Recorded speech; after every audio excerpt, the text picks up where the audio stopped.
시청자 여러분, 안녕하셨습니까? 주님과 함께 5분 묵상의 시간을 갖겠습니다.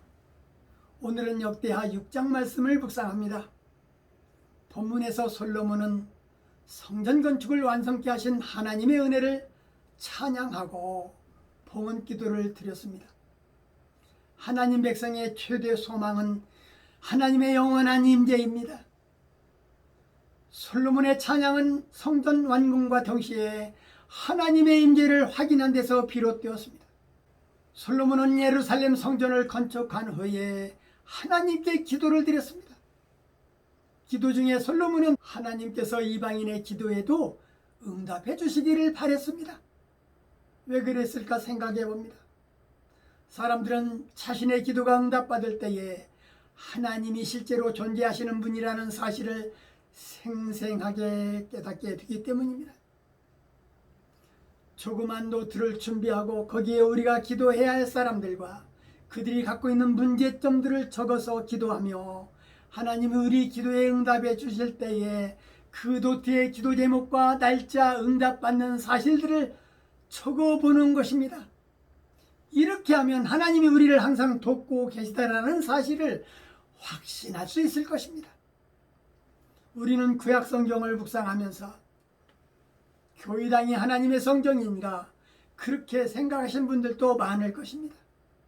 솔로몬은 아버지 다윗의 수건이었던 성전을 건축한 후에 헌당식 예배에서 하나님이 참으로 사람과 함께 땅에 계시리까 하물며 내가 건축한 이 성전이 오리까 라고 기도합니다. 솔로몬은 하나님이 공간에 제한될 수 없는 분이라는 것을 잘 알고 있으면서 성전을 기도하는 장소인 이상이나 이하로 생각하지 않았습니다. 그럼에도 그 성전을 하나님의 처소라고 불렀습니다. 여호와 하나님이여 일어나 들어가사 주의 능력의 개와 함께 주의 평안한 처소에 계시소서. 본문 41절 말씀에 그렇게 솔로몬은 기도했습니다. 성전에서 하나님께 제사를 드림으로써 죄사함을 받는 곳이며 하나님의 말씀이 선포되는 특별한 장소임을 인식했기 때문입니다. 그런데 이스라엘 사람들은 성전에 대한 솔로몬의 균형 잡힌 관점을 왜곡시켜 생각해 왔습니다. 어떤 사람들은 성전 건물만 있으면 언제나 하나님이 임재하신다고 착각했습니다. 또 다른 사람들은 성전을 일반 건물처럼 생각해서 성전의 거룩한 상징을 무시하기도 했습니다. 오늘날 성도들 중에도 간혹 교회 건물을 지나치게 신성시하는 경우가 있습니다. 그러나 교회 건물에만 하나님이 임재하는 것은 아닙니다. 성경은 하나님의 영이 임하는 우리 몸 또한 하나님의 성전이라고 말하고 있습니다.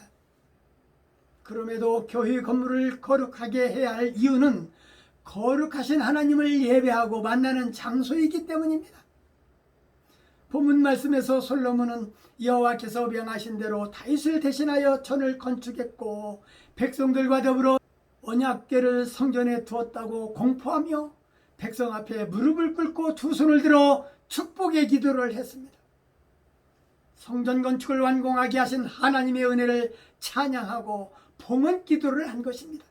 솔로몬의 기도를 요약해보면 종과 주의 백성이 이곳을 향하여 기도할 때에 주는 그 간구함을 하늘에서 들으시고 사하여 주옵시고 이스라엘 백성이 범죄하여 적군에게 포로가 되었을지라도 이전을 향하여 회개하고 기도하거든 돌아오게 하옵소서.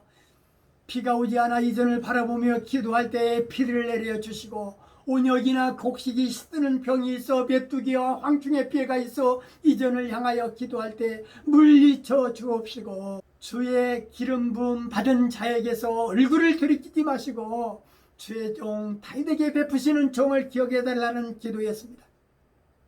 솔로몬의 신앙 고백입니다.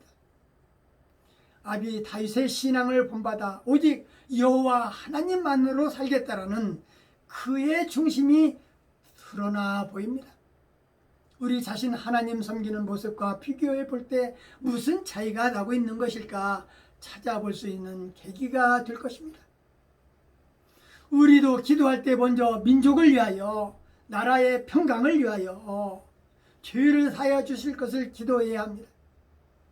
기도는 깨끗한 마음으로 간구해야 될 것이며, 회개를 통하여 축복의 통로를 만드는 것이 중요하다는 것을 잊지 않도록 해야 할 것입니다. 오늘 말씀은 여기까지입니다. 시청해 주셔서 대단히 감사합니다. 내일 다시 뵙겠습니다. 안녕히 계십시오.